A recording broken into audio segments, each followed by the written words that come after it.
นี่ก็ญาติพี่น้องเพิ่นมาเอาใบตองกล้วยเดี๋ยวมื้อนี้ขอดูคลิปหน่อยงานออกครับพรรษางานออกพรรษามื้อนี้เขาเจ้ามาเอาใบตองนะผู้หมูตูนกับผู้ลื่นในหมูตูนผู้โอ้ยหมูตูนเข้าป่าแล้วมาหมู จะ ตูน หนู นี่ อุ้มหมูตุนเองหมูตูนเร็วเเดี๋ยวมันสิเข้าป่ามันสิป่าโอ้พุ่มไปพุ่มเลยภาพบรรยากาศพี่น้องเพิ่นมาเอาใบตองได้มื้อนี้ห่อข้าวต้มเนาะพรรษาลาประจำมื้อแลงก็มีการเวียนเทียนมื้อแลงเวียนเทียนมื้อแลงเป็นการเวียนเทียนได้มื้อแลงอยู่วัดบ้านโคกศาสตร์ตำบลนาตาลหมาหมูตูนเพิ่นก็บ่ได้นึงพระเจ้าได้หมูตูนมาน้อย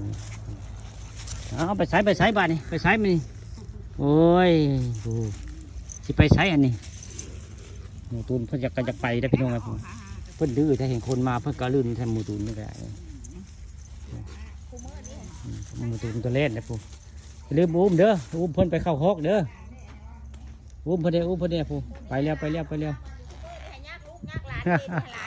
แม่อยู่ยักลานมาน้อยยักลานมาน้อยเนาะยักลานมาน้อยลานแกยังอุ้มมาเหรอ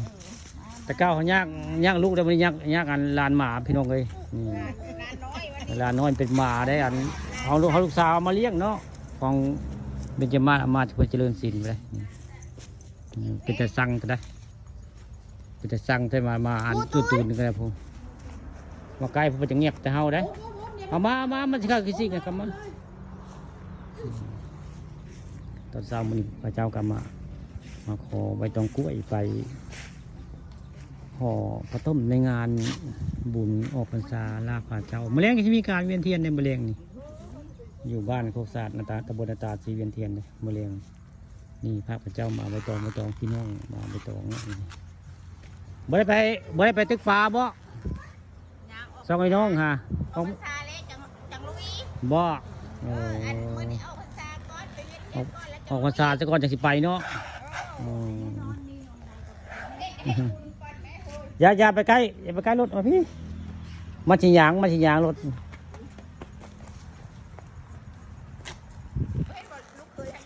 หลานได้นี่หลานชายเอามาลินมาหลานชายญาติเมียเนาะญาติเมียมาลินมาเนาะ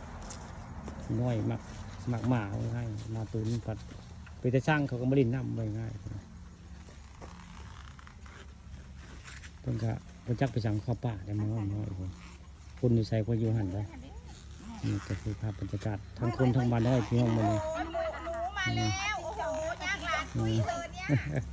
มาน้อยคือเพิ่นเอามาลินเนาะออกมาแต่คอกได้เพิ่นออกมาแต่คอกเอามาลินนำพี่น้องมาเพิ่งออกมาได้จากคอกได้มาตุนมานี่